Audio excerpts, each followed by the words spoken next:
most. You guys are all sorts of pumped up right now. I'm amping everybody up here. Bring in the energy tonight. Oh no! I don't want to hear any comments in our comments section about the energy was not there. I'm looking at you, Adam. Brett got a haircut. I'll try and bring it. We got all new looks here. We got Warwas like 4 years younger. Brett's got a haircut for a military. It's not a new look. You look like you're going in the military compared to your last cut. This is how I always get a cut. When's the last? I've never seen you cut your hair before. Oh. No, but this looks good, man. I'm sorry about the issues, the technical issues, but you guys seem super pumped. I am. So I'm excited. I've had a good day, man. It actually sucks that I have to drop a bomb on you guys, though. What? No. I'm actually not going to be in this episode, so. Why? Yeah, Adam's going to run it. We talked about it beforehand. I need to do the website. You guys know, the new redesign is a big issue, so I'm just going to let Adam run this one. I don't know. I felt like he needs. That's what I think of that. Why don't we just do what we did like after the draft and just kind of have a free-flowing discussion about things? This is non-negotiable. Brett needs to get to work on the new site. No, that's what I'm saying. When Adam does it, I know Brett's got to go, but when Adam does it, Adam and I talked just before this, so he's going to be good. I got this. Yeah, he's got. I'll evaluate that. I'll evaluate if he's good or not. No, Adam will be good. Oh, I'm going to come back and watch, and I'm going to actually edit it. He set up the recording software on his computer, so he's going to send it to me.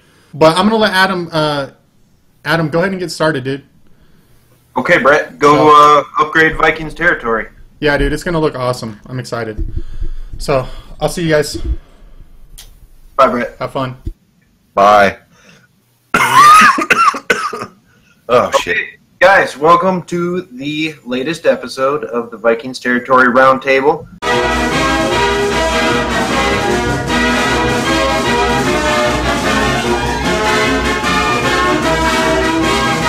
Brett is not hosting. He's going to be busy building an upgraded version of VikingsTerritory.com, which will be available for the masses soon. It's going to feature all sorts of fun stuff like forums and better ability to comment and more shiny pictures and graphics and stuff like that. So we're excited about that. That's what Brett's doing tonight, so I'm filling in for him. We're going to jump right into it. Big news of the day, we are recording at 8:09 Central Lutefisk time. And that means that it was, 5 hours ago we learned, or at least started hearing rumblings, that Michael Floyd is the newest addition to the Vikings. They were not done when the 2017 NFL Draft came to a close. They added wide receiver Michael Floyd to the roster. BJ, you've been kind of out in front. We know that you've got some sources. You're a little connected with that whole storyline. So maybe you can update the viewers on what the situation is in terms of his contract and when he can report to camp or to Winter Park. Sure. My source actually let me down today. Andrew Wrenching got the W on me because he was in a business meeting, not thinking Vikings territory first here. But Mike Floyd is a Viking finally. This is something we talked about last week. Thought it was going to be a very high possibility. Last Friday, I was told by him that he wanted to sign with the Vikings. So we kind of saw this one coming to some degree and finally happened. It's a one-year deal for Mike, 1.5 base, $6 million up to incentives. Currently, he's stuck in Arizona, still serving the penance for the DUI. That you definitely saw because TMZ could not have done a more bang-up job on it.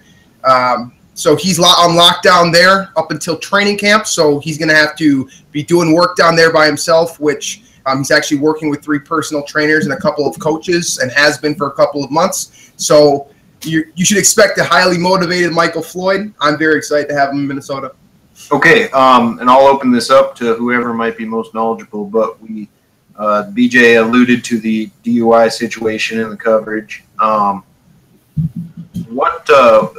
Is he suspended? Are there any other off-the-field things we need to know about? What's the lowdown on Michael Floyd for those Vikings fans that maybe haven't been paying attention to Arizona? It was about 120 days, I think, that he had total for jail time, and I think 96. Well, I think this is from Ben Gessling. He said 96 were house arrest. So I think that's what he's doing right now. And what I've heard and what I've seen is that it's going to be a 2-game suspension or a 4-game suspension. So if he makes it through camp and on the roster, he'll have to wait at least 2 or 4 games, which that could shake things up in the wide receiver kind of depth chart, or if there's a guy that makes a team and then has to end up, back off the roster after a few games. That's probably, if Michael Floyd shows up and does all the right things in camp, that's a situation that'll probably happen. And one of the things that can happen with suspensions is teams can get a roster exemption, and I don't think we know for sure whether or not the Vikings will be granted a roster exemption unless I've missed something. But that is a possibility that they don't have to make a decision on his status on the roster until he comes off a suspension. How about fit? I'm gonna ask Austin this when he gets done coughing. Where does Michael Floyd fit in this Pat Shermer offense? And taking into account all these moving pieces that have happened this offseason, where do you see him fitting in? Well, that's a good question. I don't think he can come back till June. I think that's when his time in house arrest ends, and so what's going to be important for him is training camp, and I think Ben Gessling said that. But I think he's basically what you want Laquan Treadwell to be, and that's your guy opposite of Adam Thielen as the split wide receiver, a guy that you hope can get downfield, a guy you hope can win one-on-one matchups as a red zone threat. Someone that the offense is still missing, even with Adam Thielen, even with Laquan Treadwell, who hasn't proven anything yet. I tried to make the point today online that this really isn't a controversy just because Michael Floyd is a better player than Laquan Treadwell is right now, and having him there to kind of compete with Laquan Treadwell on this kind of incentive-laden deal is kind of a win-win for the Vikings, especially when it's such an affordable deal for the team. So I think if he doesn't slot in right away, he becomes that guy that is a red zone threat, can block in the running game like you want him to. I know that there was that big block he had. Very, very good blocker last year. Yeah, and then the game where Anthony Harris got jack or forklifted. That was Fitz, though. That was Fitz. He learned from the best there. I honestly think Michael Floyd is a top 3 run blocker. So imagine him and Treadwell on the outside in terms of just strictly run blocking. Those two, because Treadwell is an unreal run blocker too, for what it's worth. I mean, he hasn't done anything. He's still an unreal run blocker. Throw both of them on the outside with Dalvin Cook's ability to get to the edge. That sounds like a lot of fun to me, because that's downfield guys that are going to be able to push blocks for him. Dalvin Cook doesn't even need to do as much work as you would initially need to. So I don't know, just random thought that came in my head right there. And I had one more thought, like just looking at the players that they added, it's almost not where he fits, but kind of what situations he fits in, just because of all the, like, Bucky Hodges is a player that, is he really a tight end? Is he really a receiver? What can he play? Can Jerick McKinnon line up in the slot? Who are you going to play in the red zone? So I think to start at least, Floyd is a situational player that you want in the red zone or third down situation. So even if he's not your starter, I think he has the ability to make some decent contributions. Okay, so know what they say about jumping to conclusions. Sometimes you skip over the truth. But right now, even Jarius Wright is jumping to conclusions on Twitter right before we start. Yeah, I checked that out. It's pretty crazy. He seems a little bitter about this signing of Michael Floyd and how some of the fans perhaps have perceived this to mean that his future with the Vikings is done. Do we agree with that as a group? Do we have conflicting answers on that? Drew, go ahead and answer that. What does this mean for Jarius Wright? I think he's done as a Viking, really. It's too crowded. I think I'm pretty high on Steve Coley, and I think he'll be a slot option for the Vikings. I think he'll show up big time in camp preseason. Then you obviously have Diggs and Thielen, who have really kind of exceeded the expectations in their first couple years of having a big role. This isn't necessarily Jarius Wright's fault. He obviously didn't do anything wrong as far as I'm concerned. He's been a pro. He's done all the right things. He's When he's been on the field, he's been rock solid as well. But I just think, Stephon Diggs' emergence as a #1 receiver. Adam Thielen's emergence at the end of last season as nearly a 1,000-yard receiver. And then you're bringing in Rodney Adams, you're bringing in Stacey Coley. Now you're bringing in Michael Floyd. I don't think it's necessarily has anything to do with anything that he's done wrong. I just think that wide receiver room's gotten too crowded. And, I think at the very best, I think you're going to get like veteran leadership in the locker room there for like a Stacey Coley or Rodney Adams, these guys. But I don't, it's too crowded. I don't think he has much of a role. Same with Treadwell. I don't think there's much of a role for those guys, at least in 2017 at this point. So you don't think you think this is sort of a bad sign for Treadwell's future as well? Yeah, well, not his future, but I think it's a bad sign for him having a big role in 2017. So I mean, he's young enough where his future is still fine. Like I don't think he's 22 yet. Maybe he is, but I think Treadwell's fine, right? I don't know. Okay, BJ, you look like you're itching to talk. No, I was just He's always itching to talk. I mean, that's not wrong. So, yeah, I'm just itching to talk. Drew said that that Treadwell, it kind of affects Treadwell negatively. I said this about the later podcast plug, that I don't think this is a bad thing for Treadwell at all. I think it gives him a breath of fresh air. He doesn't need to prove it immediately. He can develop slower. There you go, Warwas. You got your receiver enough time to develop his skill set at his pace. That's what Michael Floyd's 1-year contract offers, with upside, with benefits. I mean, what happens? Floyd is 27 years old. That's prime time right now. This is a former first-round talent, great build, great athleticism, great route runner, unbelievable blocker. I mean, you could get something big out of Floyd, and maybe Treadwell emerges next year. And just think about that. Now you get 2 6'3" guys to match up with Thielen and Diggs, who can move wherever they want. That is why Jarius Wright probably loses a job right there, because his value is just not as high as those other guys. Okay, and we're all really excited. I mean, and by all, I mean the Vikings fan collective seems like they're excited about this move to bring on Floyd, and I think you guys have articulated why there's some excitement about this new tool in Pat Shermer's offense coming to town. That being said, what are the negatives that come along with this? Why did Bill Belichick decide not to bring Michael Floyd back to New England and instead trade for Brandon Cooks? I think it's kind of an obvious answer right there, isn't it? Brandon Cooks is considerably more talented than Floyd is. But there's room on that depth chart. They wouldn't be getting rid of a Jarius Wright or a Laquan Treadwell. They could have both. So, Brandon Cooks aside, even if they hadn't traded for him or even if they did, why did the Patriots willingly let him walk and not show much interest in bringing him back, if any interest in bringing him back? I think it was more of a, like, they had him there for almost an emergency situation, because I don't think they ever planned to have him play a big role. Why not? I think entering New England kind of mid-season, or kind of as they're in the middle of their kind of playoff chase, it'd be kind of tough for a guy like that just come into Josh McDaniels' offense and just all of a sudden. The Earnard Perkins, you can't learn that in 2 weeks. Ojo Cinco struggle with it. Yep. Right. I think it was in case there was 2 or 3 injuries like what happened to the Vikings offensive line last year. I think they wanted a guy that had some talent that could come in and contribute in an emergency situation, which that didn't end up happening. And at the end of the day, Floyd got a Super Bowl ring.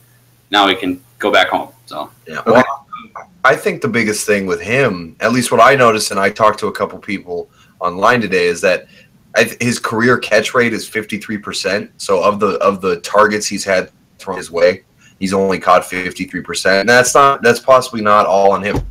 I know, BJ. I know Cardinals quarterbacks, Josh Skelton. I mean, it's not all on the receiver. So, but you look at a guy like look Floyd, at his catch rate. Look at his catch rate with Carson Palmer. I bet it's great. I'm just saying his career catch rate is 53%. So you go to New England where you got guys like Amendola and Edelman and even running backs who catch more consistently than that. Maybe he's not a guy that fits what the Patriots like to do. And that's not a knock on him. I think he's a fine player. I'm just saying You got a quarterback like Tom Brady in New England who gets the ball out in 2 or 3 seconds, and you need guys underneath. And even in Arizona, like Floyd was a good fit in Arizona. Runs deep, catches the ball deep. I think he had one of the highest success rates catching the ball deep. So there is some like translation that I think works well going from Arizona to Minnesota, but not so much from Arizona to New England. Yeah, I like that. Those are good points. Okay, so it sounds like the Michael Floyd experiment, we're seeing it as potentially high reward, low risk for the Vikings, and everybody kind of co-signs that this is a good thing for the overall makeup of the roster. Yeah, I mean, I think at the very least, you know, if you don't like Floyd as a player, or even, you know, you question his off the field stuff, you're bringing in a lot of competition for a lot of guys that might need it on the roster with Adams, Coley, Treadwell, Hodges, even, you know, if you see him as a receiver. At the very least, you're getting competition there. And I think, you know, I saw this today too, that, you know, I think both Floyd and Treadwell could feed off of competition on each other. It could do both of them pretty well. So that's kind of to BJ's point. So I think at the very least you're getting that, and that should be a good thing. Yeah. And I think I can speak for everybody when I say it'll be nice after last season to actually gain a healthy player midseason instead of, you know, the opposite. Yep. But come week 2 or week 3 or week 4 or whatever it ends up being, it'll be interesting to see if he can inject anything into the offense from the get-go. And the other thing about those 4 weeks is it's going to give somebody an extended audition at wide receiver. That's important too. And that is important, you bet. All right, I think we're going to switch gears here from the Michael Floyd flavor of the day topic, and I want to discuss something. I know you guys on the About the Labor podcast, and by the way, to all of our viewers, BJ and Drew host the About the Labor podcast. Wonderful podcast. You can find it on VikingsTerritory.com. You can find them on Twitter. What's the handle? ATL Podcast? Vikings ATL Pod, I believe. Right, Drew? Yes, sorry. That is correct. Sorry. At Vikings ATL Pod. Yeah. VikingsTerritory.com is a fantastic place to find this podcast. But they're doing really great stuff. Brett, who has come and gone at this point, but anyways, he spent earlier part of today putting together a brand new logo, so now it looks less like an Atlanta Falcons podcast and a Minnesota Vikings podcast. It's slick. Everybody check it out. But you guys touched on the draft classes for the NFC North teams overall in your podcast. And so this question is very premature. I understand that. But at this point in time, on May 10th, 2017, before training camp is hit, before injuries have struck, before any snaps have been played, and before we've even seen these rookies on an NFL field, who's the best team in the NFC North in 2017? Oh man, I want to hear BJ's answer. On paper, we all understand this is on paper. I want to say Detroit. I'm sorry. I think it's Detroit. They're really, really talented, and that linebacking crew is finally set with some durability. Jared Davis is going to be a beast right from the start. I love Tease Tabor on the outside next to Darius Slay. That's lockdown D. Matthew Stafford can really sling it. Golden Tate. I mean, I still think that Marvin Jones is trash, but Golden Tate's really good. Kenny Golladay will be a great red zone threat. I mean, they have all the pieces. And their offensive line. Yeah. Oh, yeah. I didn't even get to that. Where they brought in T.J. Lang. Yeah, Lang, Wagner, and then they lose Reef. So Wagner's kind of, whatever. I don't know, that Lake and Tomlinson could develop at any point. That's a really good-looking team that just – I know they'll find a way to fail at the end of the year, but I think they're the best team. So that's fair. I think that's a fair take right there, right? That's kind of contradicting. It's kind of a backhanded take, but – all right. I think Green Bay is the best team in the NFC North, and I don't think – Well, that's not true. Come on. Not Green Bay. You can't say Green Bay on a Vikings roundtable. That's blasphemous. They're the most talented team. They are. Sure. Well, now you made Austin log out. Oh, man. Austin couldn't even stand that take. He just was gone. And what is Brett wearing? Okay. Anyway. Honcho. Green Bay addressed all their needs in the draft really well, I thought. They got great value with Kevin King at cornerback. I think early in the second round, and then you got Josh Jones at safety that the Vikings liked, and I think BJ pointed out that the Packers have in the past kind of scooped some guys that the Vikings were interested in and showed interest pre-draft, and they scooped them up in the draft before. Packers out with Josh Jones. Then they got Montravius Adams, who I thought was a little bit underrated, and I think he can come in and make an impact as well. And so that's 3 defenders right there that are they have a really good chance of making an impact as rookies. And I think obviously Green Bay's biggest issue was the secondary, and it was like tragically bad. But I think it might be a rough adjustment right away, but they have the talent to improve quite a bit there. And if they can get that one area to improve a little bit and not be 32nd in the league or whatever it was, then you have Aaron Rodgers on the other side, and that's all you really need on offense. So Green Bay is the clear best team to me, and until further notice, I'm going to stick with that. Okay, Austin, we've got BJ said Detroit, Drew said Green Bay, so we assume you're going to say Chicago. I'm not going to say Chicago because I think that would be the worst answer I could give. I don't know. I think the Vikings got better in free agency in the draft. I think the Lions got better in free agency in the draft. I think they were 2 evenly matched teams kind of based on their games they played last year. And I think the Packers got better. And I hate to say it, this is probably blasphemy, but I think the Packers are the best team on paper in the NFC North. You still got Aaron Rodgers. You reloaded at running back. You've still got all your wide receivers. I think they got a couple pieces on defense that can help. BJ's looking at me like I'm crazy. No, I'm looking at Brett like Brett's he's crazy. drinking the purple Kool-Aid. I'm not drinking the purple Kool-Aid tonight, but he is. I think the Vikings are right up there, though. I think across the board, you got some nice pieces on the defensive line. You've retooled your offense completely. I think Charlie Casserly said it, but they're like the #1 candidate to bounce back. And not drinking the purple Kool-Aid, I want to say that I agree with that. I think they're going to be a team that surprises this year.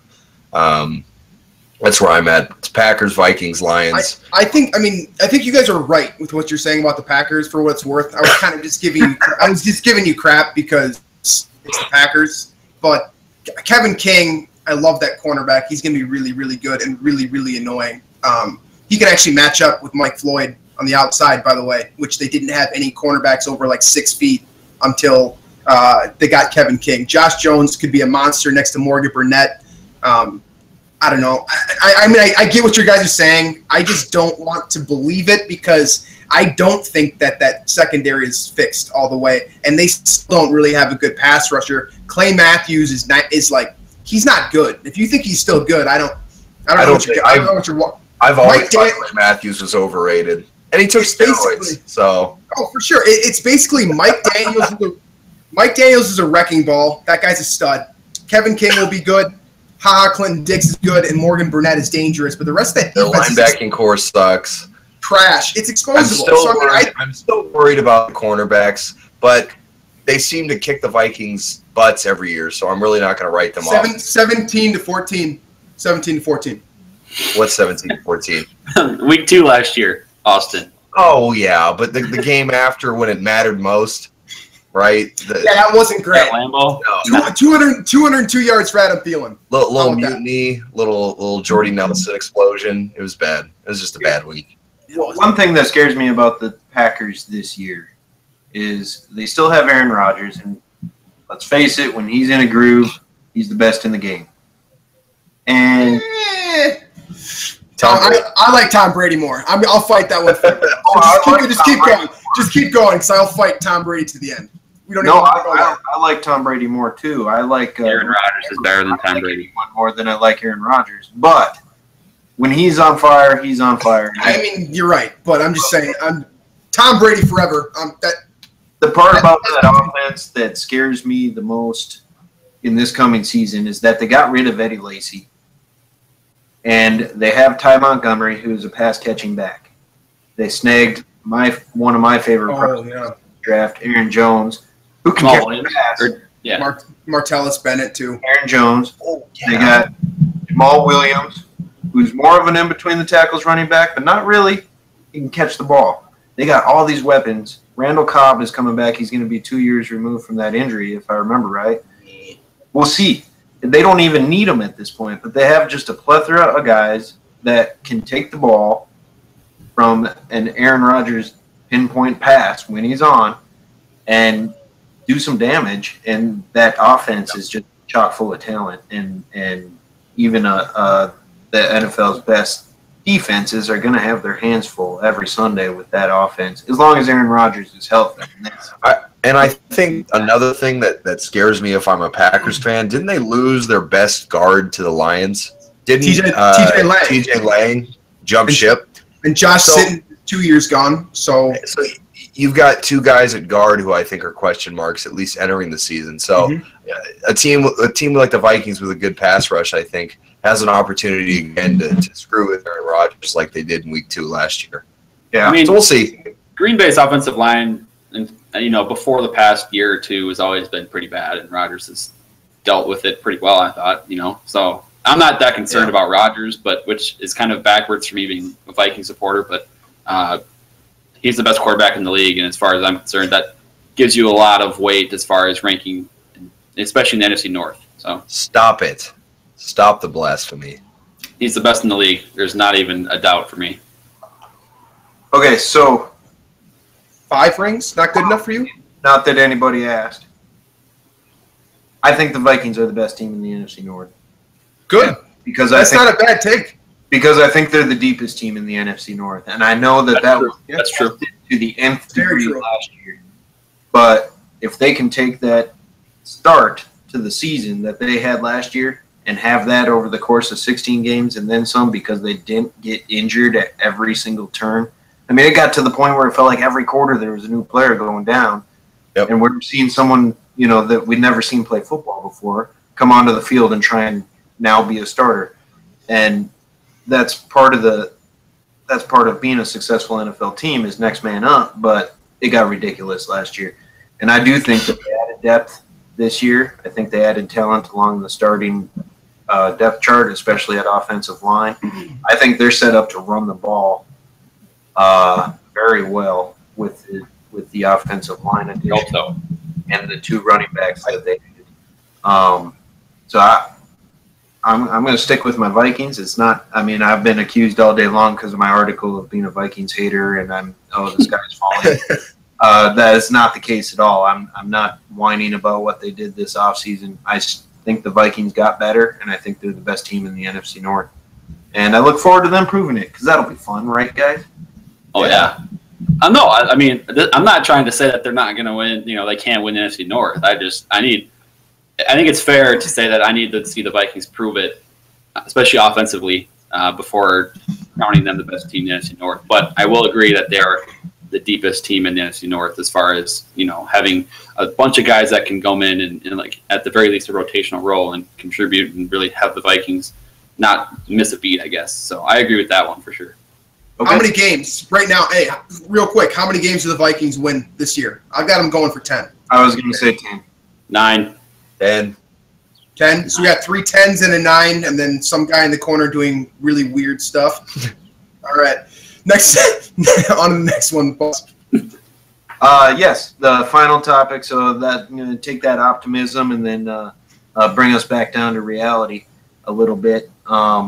But I'm curious. After all these moves, we had free agency, like we just talked about. The offensive line got bolstered. We had the draft where the Vikings selected 11 players, and then the undrafted free agents came aboard, some of which we like. I know BJ mentioned the offensive line prospect last week that he was thrilled the Vikings were able to snag. And now we had the Michael Floyd signing here just today. That being said, last year was pretty much submarined because of injuries and because of the weakest link on the roster, which was the offensive line. When you look at the roster today, and BJ, I know you did a 53-man projection already. What is our weakest link right here in May of 2017? What is that roster's weakest link at the moment? I'm going to go around the table since this is the VT Roundtable, and I'm going to start with Austin. What is the weakest link? That's a really, man. I was thinking quarterback, but I actually don't hate Case Keenum. I think he's a decent backup. Oh, come on. BJ always gives me looks like I'm crazy. Not case. Not case. If I had to pick a weakness, I really like Elijah Lee as an outside linebacker. But I would have to go a step back in the defense and say it's safety. Again, next to Harrison Smith, I still am not a huge fan of Curse, of Ant Harris, of Anton Exum. Am I missing somebody? Tacho? What's his name? Jack Tocho, yeah. Yeah. Jack Tocho. I just don't know if they got anybody who's going to be able to step in. And Adam, you've talked about it a lot with a Han Solo needs his Chewbacca. I don't know if they have necessarily that Chewbacca to line up next to Harrison Smith. They're fine players, but none of them has shown like, hey, I can step in and be the guy that we need. So I'm a little hesitant about safety. With that, don't you think that Sendejo has shown that he can be the guy that I forgot. You know what? I completely. Isn't that fair to say that he's been the guy? I totally disrespected him right there. I didn't even say his name. I was wondering what you were talking about. I was like, I'm missing somebody, aren't I? Yeah. So Sendejo. I thought that was intentional, like you were making a joke or. You know what? That was a really bad move on my part.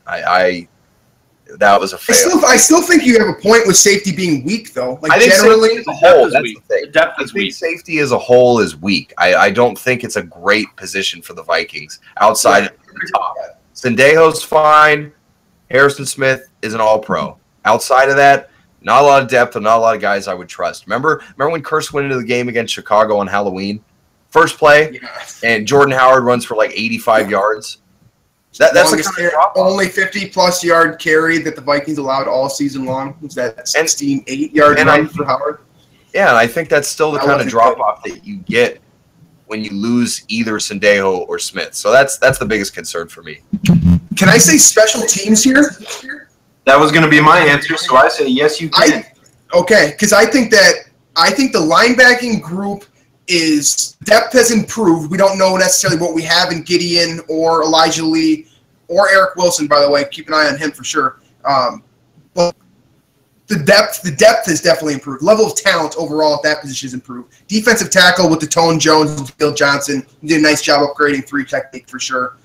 Running back, I mean, you got Dalvin Cook. You got tons of versatility back there. That's an upgrade position. Cornerback, I still think is pretty chucked.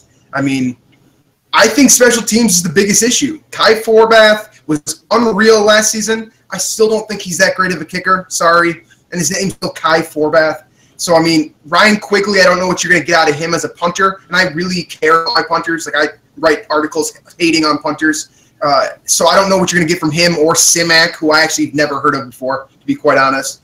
And Rodney Adams, I have confidence in as a kick returner. Marcus Sherrills, I believe in, obviously, is the cockroach as a punt returner. But question marks behind those things. Rodney Adams, if he gets hit like directly, he could break every bone in his body. The guy is just a twig. So you lose him, then all of a sudden you're throwing Stacey Coley back there, and I mean, he's all right. Adam Thielen has been okay in spurts. What's that? If they both make the roster, right? Exactly. And I would assume that I personally assume that they will at this current point, but I don't see the depth at special teams. I think punter and kicker are both a weakness. I think kick returner has the potential to be a plus. I think punt returner is as good as it possibly gets because the cockroach back there is just nuts. So that's my team. That's my spot. Special teams needs so we've got safety and we've got special teams. You're up. I was debating between a couple, and one of them's taken already. So I'll advocate for the other one. Offensive line is my weakness. I know Reif and Remmers are better than Clemmings and Searles. I think that's pretty clear. That's not a hot take by any means, but I don't think it's not a hot take to me anyway to say that they're below average tackles, at least in pass protection. They're maulers in the run game for sure, and that's pretty clear what the attitude is for Zimmer, Sherman, and the coaching staff. They want to get the run game back to not 32nd in the league. But as far as pass protection, I don't have a whole lot of faith in those 2 tackles right now. And then, you got a rookie there at center, which obviously the guy can play. And I think I'm still going to kind of trust him to step in and do pretty well, but he is a rookie. And then right guard is still kind of a question mark. I think Joe Berger is pretty reliable there as well. Alex Boone is okay. It's just, and obviously the depth right behind them. I mean, Searles right now is probably the backup right guard. You got Isadora, a 5th-round pick. Who are your backup tackles? Is TJ Clemmings still a backup tackle? I mean, yeah, I had him as one. So if the one of those tackles goes down, you're back to TJ Clemmings on the field. So I mean, I think that's that in itself is enough of a case, I think, to put offensive line as the biggest weakness. Can I make a counterpoint, or can I cut in, Adam, before we get around the table? Absolutely not. I'm going to make a counterpoint anyway. Now, Austin, BJ, you go ahead and talk.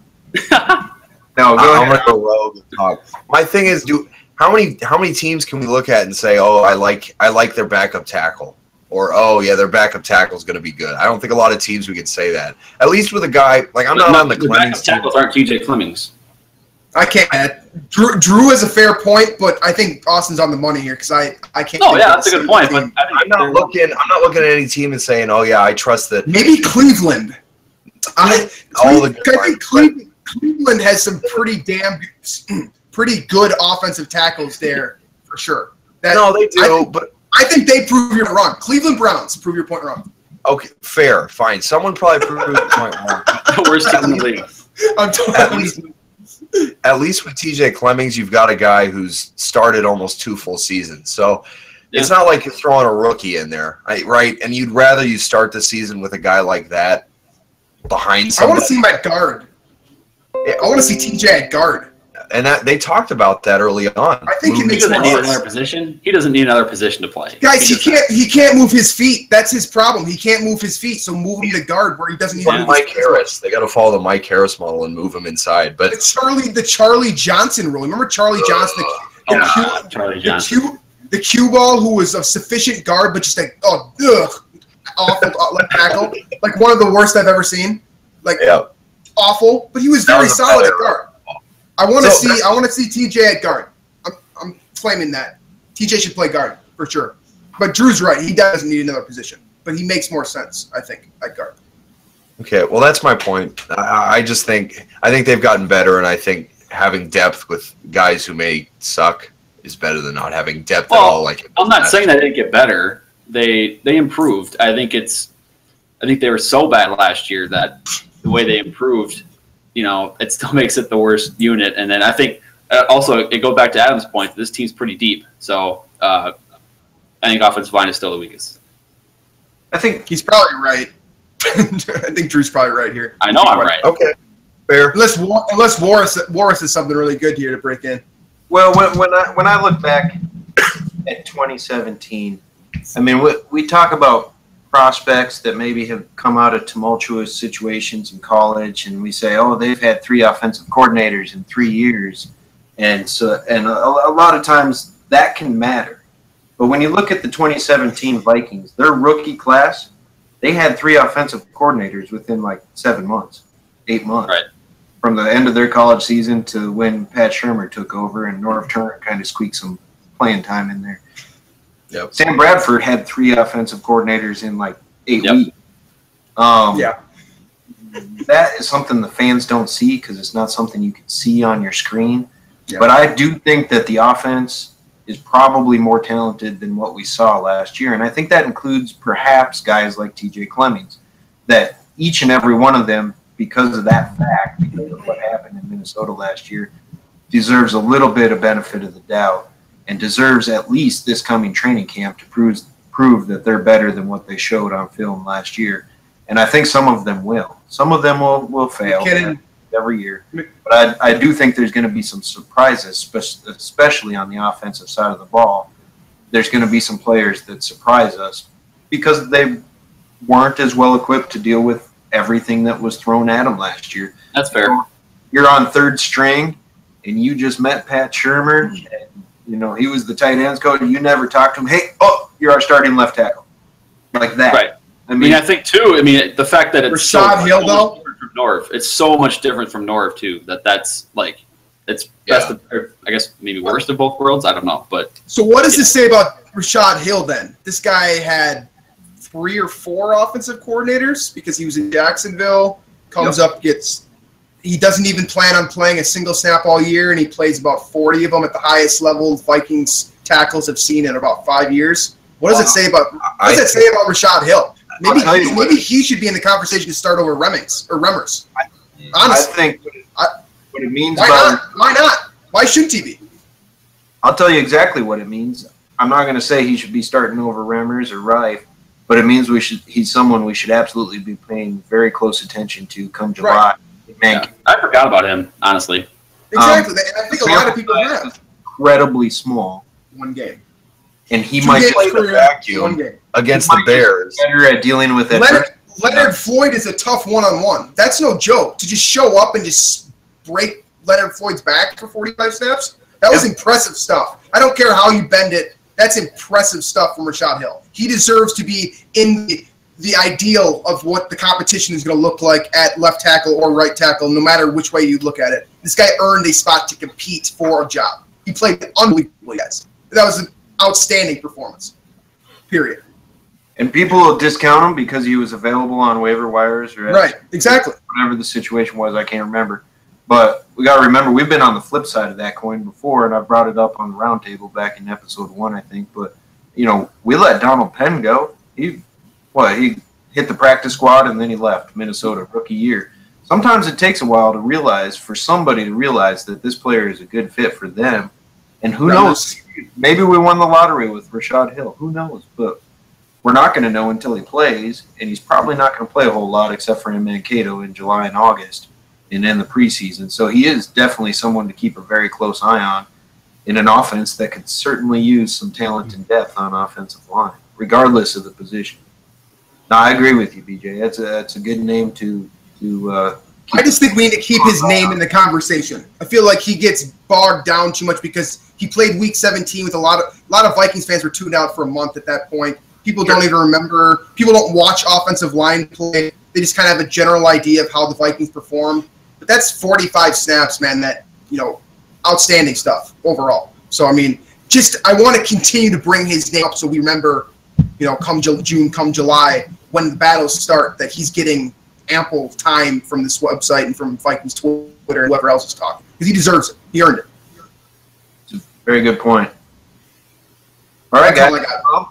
Speaking of unsung heroes, Brett really is muted, really can't see us, and I just want to take this opportunity to let our viewers know that 5 years ago, when I decided I wanted to start a little blog about the Viking, branch out on my own after working for someone else, I very quickly realized I did not have the technical abilities to make that happen. And I asked for a volunteer, and Brett Anderson stepped up, volunteered, and really truthfully, whether it's barring Singapore hackers or keeping the comments section working or being on the phone with the people that handle our servers at 1 o'clock in the morning on draft weekend because it's getting bogged down, whatever the case might be, this place wouldn't exist if not for that goofball down there doing something on his wall. So I just wanted to say that. He didn't know I was going to say that. It's a fun little bit, but I did want Brett to get some recognition. He doesn't do much writing, but Vikings territory doesn't happen without him. And also, these three guys and Sam, who's missing, put in a lot of work. I don't pay them nearly enough because we can't, because we don't make nearly enough. But really, these guys care about their jobs here at Vikings territory, I think, more than most professionals care about theirs in this industry. And I appreciate your guys' hard work, whether it's here on the Roundtable or writing articles or whatever the case might be, live chats out there on social media. And I appreciate you guys. And I appreciate more than anything the reason we do it, which is you guys who are watching this or reading the next article that BJ posts or Austin posts or whoever. And thank you for listening. Make sure you visit VikingsTerritory.com. Follow everybody on Twitter. Instructions for that are on the About page on VikingsTerritory.com. And if you like our conversations here on YouTube, give us a like. It's the little white thumbs up thingy right below this video. Go ahead and give that a click for us and leave us a comment. We will be sure that one of us, if not more than one of us, respond to all of your comments on YouTube here in the coming days. And we appreciate you for tuning in.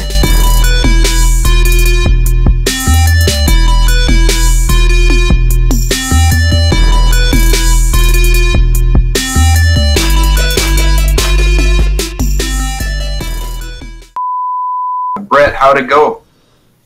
I didn't get anything done, man. You got the forums built? I got nothing. Cody? We're going to the Super Bowl. What? We're going to the Super Bowl. All right, then. Super Bowl, homeboy. Hey, what's going on right now, guys? No, I saw a lot of purple Kool-Aid. I saw some scotch or tequila or something, and then some purple Kool-Aid. Changed outfits like 3 times. So how'd it go, Adam?